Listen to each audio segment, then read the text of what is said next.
ओम तत्सत सर। आज मेरा एक प्रश्न है, जिससे पहले कि मैं कहना चाहूँगी हमारी बहुत सारी जिज्ञासाएं हैं जिसके कारण हम आपसे प्रश्न पूछते हैं। तो अगर आप आज्ञा दें तो क्या मैं क्वेश्चन पूछ। हाँ, पूछिए। जी, मेरा पहला प्रश्न है कि जैसे मनुष्य जीव हैं वैसे पेड़ पौधे और जानवर भी हैं। तो क्या इन जीवों को भी मोक्ष की प्राप्ति हो सकती है या आध्यात्मिक प्रगति कर सकते हैं क्या ये?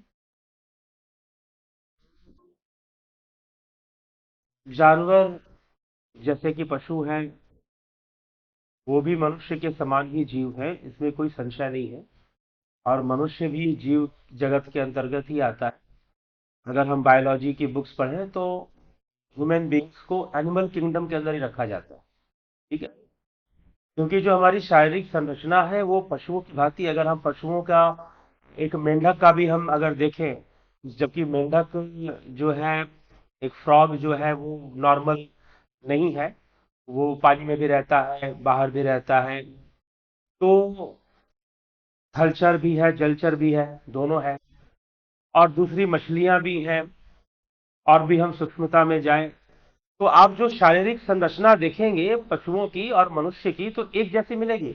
उनका मुंह है, उनके इंटेस्टाइन है, और वो खाते हैं, उनके भी सेंस ऑर्गन्स हैं। कुछ के कान नहीं होते जैसे मछलियों के। और जो है कई रेप्टाइल्स होते हैं, सांप हो गए, उनके कान नहीं होते हैं कई रेप्टाइल्स के, लेकिन आंखें होती हैं। कुछ सेंस ऑर्गन उनके पास नहीं है। और जो आगे जैसे ही हम विकसित जीवों को देखते हैं, थोड़ा बहुत जो चार पाए जीव हैं, जो चार पैर पर चलते हैं, कुत्ता, बिल्ली, गाय, भैंस, तो इनकी शारीरिक संरचना देखें तो वो मनुष्य से और क्लोज है, और मिलती है, और मिलती जुलती है। तो और वो देखते भी हैं, सूंघते भी हैं, उनके भी सारे सेंस ऑर्गन काम करते हैं। तो अगर हम ये देखेंगे तो हमें ऐसा लगेगा कि ये एक इवोल्यूशन हुआ है, और जिसमें कि सबसे ज्यादा इवॉल्व जो है ह्यूमन बीइंग है, मनुष्य है। तो जो है मनुष्य जो है, अब मोक्ष की प्राप्ति कर सकता है, पशु मोक्ष की प्राप्ति क्या नहीं कर सकते हैं। देखिए, पहली बात तो यह है समझना है कि मोक्ष किसी को कैसे प्राप्त होता है। मोक्ष प्राप्त होता है योग की प्रक्रिया से। योग का जो विज्ञान है वो मोक्ष प्राप्ति के लिए ही है। योग करना और फिर ध्यान योग करना। योग का अर्थ कुछ लोग बस समझते हैं कि पेट कम कर लो, आंखों की रोशनी बढ़ा लो, सिर्फ फिजिकल बॉडी के लिए वो योग समझते हैं। योग ये नहीं है। योग तो आत्मा परमात्मा का मिलन है, जीव का ब्रह्म में लय होना है, मन का लय योग है। तो जब ये सब होगा तो मोक्ष होगा, योग के माध्यम से कैवल्य होगा। तो ये करने के लिए एक जो इच्छा शक्ति चाहिए, जो संकल्प शक्ति चाहिए, और जो इच्छा शक्ति, संकल्प शक्ति हम कहें तो वो, और अभ्यास की शक्ति जो चाहिए वो मनुष्य के भीतर है। मनुष्य के अंदर वो शक्ति है कि वो ये सब अभ्यास कर सकता है। अगर जानवर भी ऐसा अभ्यास कर पाए तो उन्हें भी मोक्ष मिल सकता है। अगर जानवर, पशु अगर ध्यान योग कर सकते हैं तो उन्हें भी मोक्ष मिल सकता है।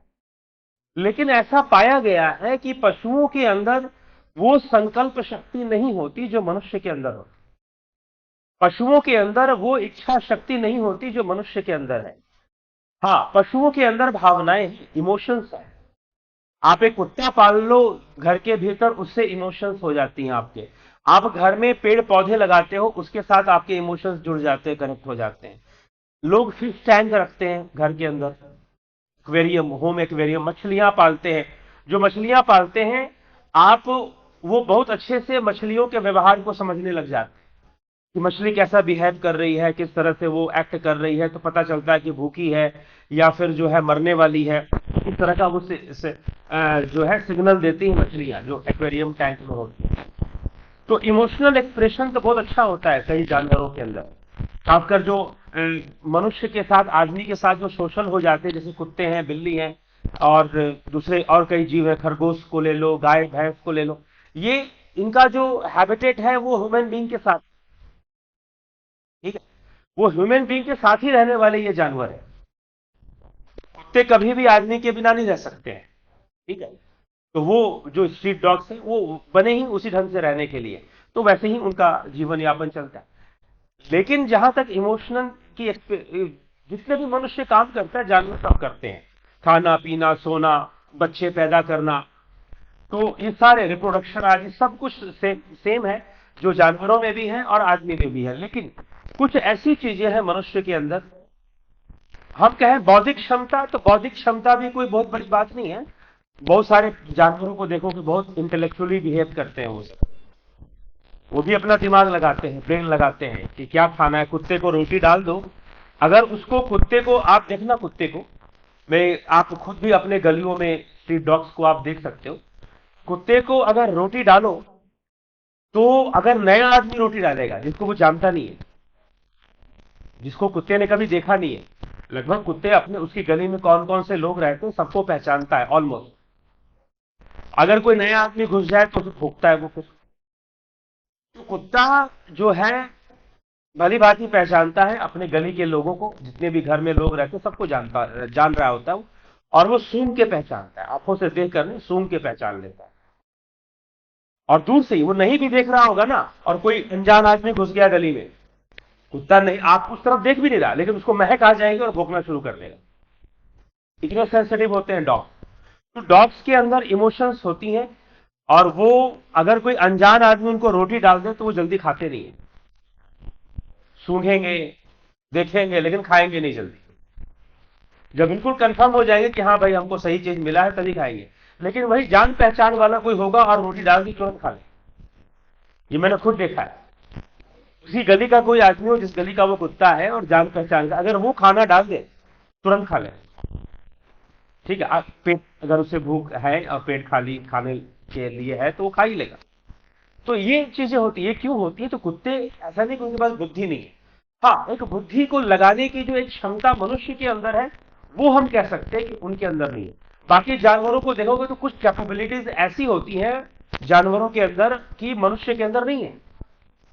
जैसे कुत्ते के अंदर सूंघने की क्षमता है, चींटी के अंदर भी है, फिर बाज के अंदर बहुत ऊंचाई से देखने की क्षमता है, यहां तक कि बाज तो नदी के अंदर तैरते हुए मछली को भी देख ले। कबूतर, देखने की क्षमता बहुत जबरदस्त होती है कबूतर की। इस प्रकार से चीता है, दौड़ने की क्षमता होती है। चमगादड़ होते हैं, वो अंधेरे में अल्ट्रासोनिक वेव्स को यूज करते हैं उड़ने के लिए, ठीक है, साउंड वेव्स को यूज करते हैं, ऑस्किलेट करते हैं वो, और इस प्रकार से तो वो भी उनके अंदर गुण है। लेकिन जब हम मनुष्य की बात करते हैं तो मनुष्य के अंदर विशेष रूप से जो क्षमता है, एक तो उसके अंदर एकाग्रता की शक्ति, कॉन्सेंट्रेशन पावर, जो कि जानवरों की कंपैरिजन में बहुत अधिक दिया गया है। संकल्प शक्ति, विल पावर, इच्छा शक्ति कि मुझे ये करना है, या कॉन्सेंट्रेट करने की शक्ति, एकाग्र, अपने आप को संकल्पवान मनुष्य कब बनाता है? वास्तव में जिसको हम संकल्प शक्ति, इच्छा शक्ति बोल रहे हैं, वह एकाग्रता की ही शक्ति है। अपने लक्ष्य के प्रति एकाग्र होना, संकल्पित होना, और अपनी एकाग्रता को विकसित करना, कंसंट्रेशन को विकसित करना। तो ये जो शक्ति है, ये जानवरों में आपको उस लेवल तक नहीं पाई जाएगी। कुछ लेवल तक आपको मिलेगा कि वो भी फोकस करते हैं, कॉन्सेंट्रेट करते हैं, लेकिन एक हायर लेवल जो होना चाहिए वो जानवरों में पॉसिबिलिटीज उसकी नहीं होती है। तो अगर वो संभावना हो जाए पशुओं के अंदर भी कि वो प्राणायाम कर सके, उतना विवेक उनका जागृत हो, या उतनी उनकी इच्छा शक्ति जागृत हो कि वो अपने प्राणों का नियमन कर सके, तो ध्यान कर सके, तो मोक्ष उनको भी मिल सकता है, मोक्ष उनको भी मिल सकता है। लेकिन वैसी संभावना या वैसी शक्ति पशु में नहीं दिखाई देती, उनके अंदर तमोगुण और अधिक होता है। तो जैसे मनुष्य के अंदर तमोगुण है, पशुओं के अंदर उससे ज्यादा तमोगुण है, कुछ और जीव है उससे ज्यादा तमोगुण है, पेड़ पौधों में और अधिक तमोगुण है, और पेड़ पौधों से भी पत्थर पहाड़ तो हो गए, हम कहे भले ही वो जीव कैटेगरी में नहीं आते, उनको हम निर्जीव कहते हैं क्योंकि इमोशंस उनके अंदर नहीं है। तो जो बिल्कुल वैसे हैं तो उनमें तमोगुण बहुत ज्यादा है, 90% से ज्यादा उनमें तमोगुण ही पाया जाता है। तो इस कारण से तमोगुण की अधिकता पशुओं में होने के कारण उनके लिए ध्यान योग करना, संकल्प शक्ति का विकास करना, इच्छा शक्ति को विकसित करना, और एकाग्र होना, और मन को शरीर से अलग करना, इसके लिए बहुत एकाग्रता चाहिए। मन को शरीर से अलग करने के लिए, सूक्ष्म शरीर को स्थूल शरीर से अलग करने के लिए, तो ये सब कर पाना जो है ये पशुओं के लिए संभव नहीं हो पाता है, ठीक है। इसीलिए कह दिया जाता है कि जो मोक्ष है वो सिर्फ मनुष्य के लिए है। इसमें गोस्वामी तुलसीदास जी ने रामचरितमानस में भी ऐसा कहा है कि उन्होंने लिखा है कि बड़े भाग्य मानुष तन पावा सुर दुर्लभ सदग्रंथ गावा साधन धाम मोक्ष करी द्वारा पाई न जही परलोक सवार। ठीक है कि साधन बड़े भाग्य से मनुष्य जीवन मिलता है और साधन धाम मोक्ष करी द्वारा, साधन है, धाम है, मोक्ष का द्वार ये मनुष्य का शरीर है। ठीक है, मनुष्य के शरीर में संभव है। तो जो कि देवताओं को भी दुर्लभ, देवताओं के लिए भी मोक्ष नहीं माना गया है। जीव, देवता भी जीव है, भले सूक्ष्म शरीर में है, लेकिन उनके अंदर भी यह उस तरह की इच्छा शक्ति का विकास हो पाने की संभावना नहीं रहती है। इसलिए इसके कारण उनके लिए भी, उनमें भी बहुत सुख भोग अधिक होता है, तो उनके लिए भी मोक्ष नहीं माना गया। ठीक है, तो फिर मनुष्य के लिए मोक्ष माना गया। क्राउन ऑफ क्रिएशन कहा गया। Human body is the crown of creation, मतलब जो सृष्टि है उसका सिरमौर है मनुष्य का शरीर। इस तरह से, क्योंकि इसकी कैपेबिलिटी इतनी है कि यह दानव भी बन सकता है और यह देवता भी बन सकता है। मनुष्य चाहे तो खुद को दानव बना ले, तमोगुण में समाकर, और अपने आप को बिगाड़ कर बुरे संकल्पों से, बुरे विचारों से, और नहीं तो अपने आप को देवता, और देवताओं से भी ऊपर योगी देवताओं से भी बढ़कर माने गए, तो योगी बन जाए और योगी बनकर मोक्ष प्राप्त करे। ठीक है, तो ये चीज होती है। इसलिए मनुष्य को बहुत महत्व दिया गया। और यह जो विवेक किया है, वास्तव में विवेक किया है, धर्म ही विवेक है। इसलिए कहा गया है कि आहार निद्रा भय मैथुनम च समान में पशु भी न रहा, धर्मो ही को विशेषु धर्मे नहीं ना पशु भी समान। कि आहार निद्रा भय मैथुनम, आहार निद्रा भय, ये मनुष्य में भी पाई जाती है, पशुओं में भी पाई जाती है, समान रूप से पाई जाती है। पशु भी इस प्रकार से अपना जीवन जीते हैं, आहार निद्रा भय मैथुन करते हुए, भोजन करना, सोना, संतान की उत्पत्ति करना, भयभीत होना, वो पशुओं में भी है, मनुष्य में भी है। मृत्यु का भय सबको है, मनुष्य में भी ये चीज है। लेकिन धर्मो ही तेषाम अधिको विशेष, जिसके अंदर धर्म भी विशेष रूप से है और अधिक है। धर्मो ही तेषाम अधिको धर्मी नहीं ना पशु भी समाना, धर्म से ही है वो पशु है। शास्त्रों का मत तो ये है कि मनुष्य बनने के लिए धर्म का होना जरूरी है, विवेक का होना जरूरी, और जो धर्म से हीन है वो पशु है। चाहे वो अब मनुष्य शरीर, उसको भले ही ह्यूमन बॉडी में हो, शरीर उसका मनुष्य जैसा ही, लेकिन धर्म से हीन होने के कारण वह पशु ही माना गया।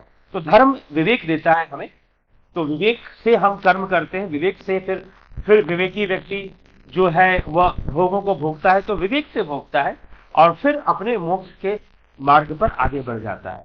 तो इसीलिए तो ऐसा नहीं कि पशुओं को मोक्ष मिल नहीं सकता, अगर वो ध्यान योग करें, उनके अंदर ऐसी इच्छा शक्ति, संकल्प शक्ति का विकास हो जाए तो वो भी कर सकते हैं, लेकिन ऐसा नहीं पाया जाता। इसलिए ऐसा कहा गया है कि मोक्ष सिर्फ मनुष्य के द्वारा संभव है और मनुष्य शरीर से ही संभव है। मोक्ष के योग्य देवताओं को भी नहीं माना गया कि देवता भी मोक्ष की प्राप्ति नहीं कर सकते। अगर उनको भी मोक्ष चाहिए तो वो भी मनुष्य शरीर में आएंगे, ऐसे कहा। ठीक है, कि योग जो है मनुष्य के द्वारा ही संभव है। जितने भी जीव हैं, दो चीजें हैं, एक है योग और एक है भोग। तो भोग जो है सभी जीव के द्वारा संभव है, मनुष्य के द्वारा भी भोग संभव है और देवताओं के द्वारा भी भोग संभव है, जानवरों के द्वारा भी भोग संभव है। लेकिन जो योग है वो सिर्फ मनुष्य के द्वारा संभव है, और योग करने से ही वो मनुष्य होता है। मनुष्य की मनुष्यता तभी प्रमाणित होती है जब वो योगी बने या वो योग करे। ठीक है, भोग तो होना है शरीर के कारण, वो सभी जीवों में हो रहा है, लेकिन योग करने से मनुष्य मनुष्य बनता है। तो ये है, तो इसीलिए पशुओं में मोक्ष की संभावना नहीं देखी जाती है। उनके अंदर कुछ प्रकार की शक्ति और इच्छा शक्ति की कमी पाई जाती है, जो मनुष्य के द्वारा संभव होगा। ठीक है, और कोई प्रश्न? मेरा एक प्रश्न है जो कि जानवरों से संबंधित है, कि मेरे मन में बहुत बार ये प्रश्न आता है कि जानवर भी क्या शब्द बोल सकते हैं? जैसे हमने तोते को तो शब्द बोलते देखा है, कुछ शब्द वो बोलता है, और साथ ही साथ क्या जानवरों के पास भी सिद्धि हो सकती है? क्या शब्द उनकी? हाँ, तो जानवरों की भाषा होती है, वो अपनी भाषा में बात करते हैं। जी। ठीक है। पशुओं की भाषा होती है, वो अपनी भाषा में बात करते हैं। जी। ठीक है। तो ये चीज है, तो अपनी भाषा शब्द है उनके। हाँ, ये है कि प्रोनाउंसिएशन जो है लिमिटेड है। प्रोनाउंसिएशन जो होती है वो बहुत, जैसे कि मनुष्य अपनी जुबान से अनेकों प्रकार के शब्दों का उच्चारण कर सकता है। ठीक, जैसे कि अगर हम संस्कृत की बात करें तो शायद 56 बनते हैं देवनागरी में उच्चारण। तो इतने सारे उच्चारण वो कर सकता है, लेकिन पशु उतने उच्चारण नहीं कर सकते क्योंकि उनकी भाषा होती है। और एकाग्रता से योगी जो है भाषा दे सकते हैं, कर सकते हैं। ठीक, तो ये अब लेवल्स है। जैसे कुछ जानवर हैं बहुत कम बोलते हैं, कुछ जानवर हैं थोड़ा ज्यादा बोलते हैं। जानवरों में भी अलग अलग है। जैसे तोता है, आपको बहुत तरह के प्रोनाउंसिएशन लगते हैं, उतना क्लियर प्रोनाउंसिएशन तोता नहीं दे सकता, लेकिन फिर भी कॉपी कर सकता है मनुष्य की आवाज की। ठीक है। नेचुरली मिमिक्री करने का नेचुरल टैलेंट होता है तोते के अंदर। ठीक, तो वो जो है आपकी आवाज को कॉपी करने की कोशिश करता है, आवाज के टोन को भी कॉपी करता है। कोई, जैसे कि कोई परिवार का सदस्य किस टोन में बात करता है, ठीक है, तो टोन में ही वो बोलना शुरू कर देगा। ठीक है, एक्सप्रेसिव वे में। तो तोता होते हैं तो देयर, तो उनके पास इंटेलिजेंस है जानवरों के पास। ठीक, लेकिन जो फोकस करने की जो पावर होती है, एकाग्रता की जो शक्ति होती है, वो सब नहीं होती। रही बात सिद्धियों की, सिद्धियां पहले तो समझिए कि सिद्धि होती क्या है। सिद्धि अभ्यास का परिणाम है। अभ्यास की परिपक्वता ही सिद्धि है, चाहे किसी भी क्षेत्र में हो। एक संगीतकार है, वो संगीत गाता है, वो हारमोनियम बजाता है, कीबोर्ड बजाता है, तो वो अभ्यास करते करते करते करते सिद्धि आ जाती है उनके अंदर। प्रैक्टिस से परिपक्वता आती है। तो सिद्धि जो है इस प्रकार की, जैसे कि अगर योग सिद्धि की अगर हम बात करते हैं, तो योग सिद्धि तो ध्यान से होती है ना, ध्यान से होती है, एकाग्रता से होती है। तो ध्यान में जाने से और ध्यान करने से, एकाग्रता का मतलब धारणा है, ध्यान नहीं। तो एकाग्रता से धारणा करने से फिर ध्यान सिद्ध होता है। तो वो जो सिद्धियां जो ध्यान से प्राप्त होती हैं, कि मैंने पहले ही कह दिया कि जो एकाग्रता की, इच्छा शक्ति की और संकल्प शक्ति है, वो पशुओं में नहीं पाई जाती। जी। संकल्प शक्ति, विश्लेषण शक्ति, ऐसा नहीं कि बिल्कुल नहीं है, उस लेवल तक नहीं है जिससे कि मोक्ष को साधा जा सके। हर मनुष्य में भी नहीं है उस लेवल की जो एकाग्रता शक्ति है, कुछ ही मनुष्यों में पाई जाती है, और बाकी मनुष्य अभ्यास करके विकसित कर सकते हैं, लेकिन पशुओं में उसकी भी संभावना नहीं दिखाई देती।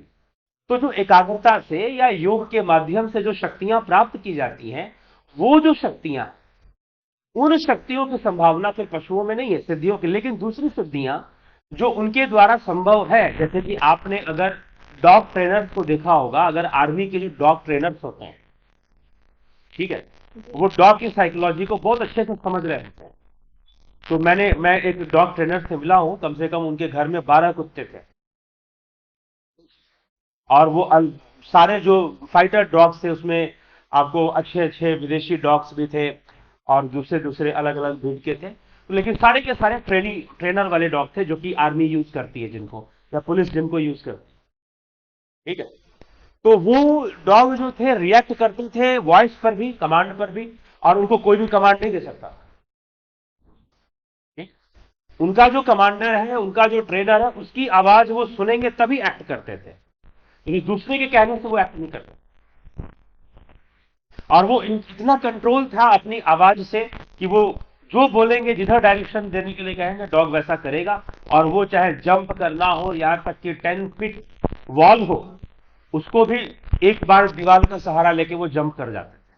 ठीक, तो इतनी प्रैक्टिस उनको दी गई थी, और किलिंग प्रैक्टिस, यहां तक कि डॉग को एज ए वेपन, अगर डॉग को उनको वर्ड्स के थ्रू, कमांड के थ्रू, जैसे कि हम कंप्यूटर को कमांड देते हैं, वैसे वो लोग अपनी आवाज से, जो ट्रेनर होता है या जो कमांडर होता है कमांड करता है, अगर वो बोल दे कि मार दो उसको, किसी को पकड़ा है कुत्ते ने तो मार देगा। ठीक है। और उनको किलिंग स्किल्स तक सिखा दी जाती है, किसी को मारना है, किसी आदमी को अगर किल करना है तो कैसे करना है। ठीक है। तो ये सब क्या है, ये थ्रू प्रैक्टिस। तो वो प्रैक्टिस लेवल का उनको कराया जाता है। तो प्रैक्टिस कर कर वो लोग अपने आप को इवॉल्व कर लेते हैं। इसलिए तो इवोल्यूशन है कि भाई आदमी थ्रू प्रैक्टिसेस जो है इवॉल्व होता है, इवोल्यूशन होता है। ठीक। तो वो उस तरह की सिद्धियां उनमें आ सकती है। चमगादड़ है, आप देखो चमगादड़ है, चमगादड़ जो है साउंड वेव्स को यूज करता है, अल्ट्रासोनिक वेव्स को यूज करके उड़ता है। तो ये जो टैलेंट है ये चमगादड़ के अंदर ही है, सबके अंदर नहीं है। अब ईल फिश होती है, उसके उसके शरीर में एक इलेक्ट्रिक करंट होता है, कई सारे सब ईल में नहीं पाया जाता। आप उसको छू दो तो मतलब क्या, छोटे मोटे जानवर मर जाते हैं उसको टच करने से, बेहोश हो जाएंगे, अनकॉन्शियस हो जाएंगे। इलेक्ट्रिक करंट होता है ईल में, ठीक है। तो इस तरह से ये चीजें होती हैं। तो उस तरह से कुछ नेचुरल कैपेबिलिटीज नेचर ही देकर भेजती है उनको, कुछ प्रैक्टिस के थ्रू वो लोग डेवलप कर लेते हैं। तो वो भी तो उस तरह की सिद्धियां वो प्राप्त कर सकते हैं, उस तरह की पावर्स को डेवलप कर सकते हैं। लेकिन जहां तक योगा पावर्स की, जहां पर हमें विल पावर और बहुत हाई लेवल का कंसंट्रेशन पावर हमें चाहिए, जहां पर हमें सूक्ष्म शरीर और स्थूल शरीर को अलग करना है, वो सब जो विद्याएं हैं जो शायद मनुष्य की बुद्धि ही उतनी सूक्ष्मता में उतर पाती है, ठीक है। इस कारण से उस तरह की सिद्धियां तो मनुष्य ही प्राप्त कर सकता है। बाकी सिद्धियां हैं जैसे बर्ड ट्रेनर होती हैं, ठीक है, जैसे तोता को भी ट्रेन किया जाता है बहुत सारे काम करने के लिए। अभी तो बहुत सारा टेक्नोलॉजी आने के कारण क्या है कि बहुत सारे जो आदमी का जो रिलेशन नेचर के साथ है बहुत ब्रेक हो गया है। सारा काम हम मोबाइल पर अंगूठा चला के करना चाहते हैं, सारी चीजें।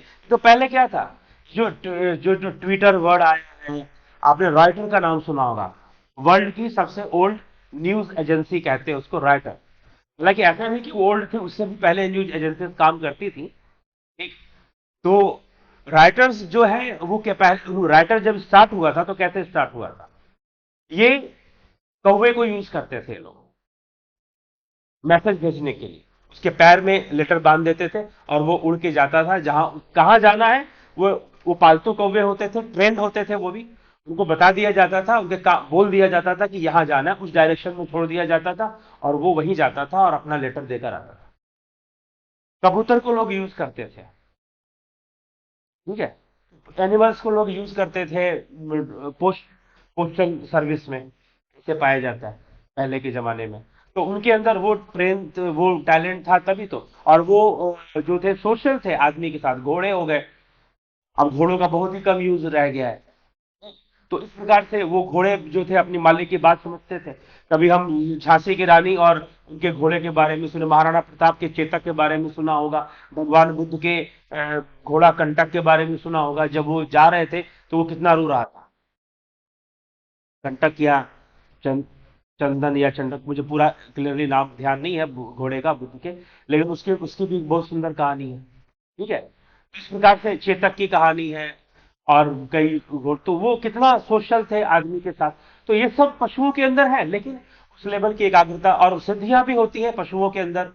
अपने जो जो फिजिकल पावर है, अलग अलग तरीके के, देखने की क्षमता हो गई, सूंघने की क्षमता हो गई, दौड़ने की क्षमता हो गई, पहचानने की क्षमता हो गई, दूर से ही बिना देखे पहचानने की क्षमता हो गई, सूंघ कर पहचानने की क्षमता हो गई। तो ये सब जो है ये सब पशुओं के अंदर है शक्तियां, ठीक है। तो वो सब तो वो कर ही सकते हैं, ना सिद्धियां प्राप्त, सिद्धि प्राप्ति होती है उनको, ठीक है। और कुछ? सर, इसी प्रश्न से ही निकलता हुआ एक प्रश्न मेरे अभी मन में आया है विचार करते ही कि क्या योग मार्ग पे चलने वाले मनुष्य को यदि आसक्ति हो जाए पशु से, किसी भी पशु से या पेड़ पौधे से ही सही, तो क्या वो उस योनि में भी जा सकते हैं? हाँ, ये एक अलग बात हो गई कि वो उस योनि में जा सकते हैं, वो तो पुनर्जन्म का संबंध हो गया। तो हाँ, अगर आसक्ति है तो उसमें भी जा सकते हैं, उनको फिर मोक्ष नहीं मिलेगा, ठीक है। ये तो मोक्ष, विशेष रूप से मोक्ष प्राप्त करने की जो क्षमता है वो मनुष्य के अंदर ही है, ठीक है, ठीक है।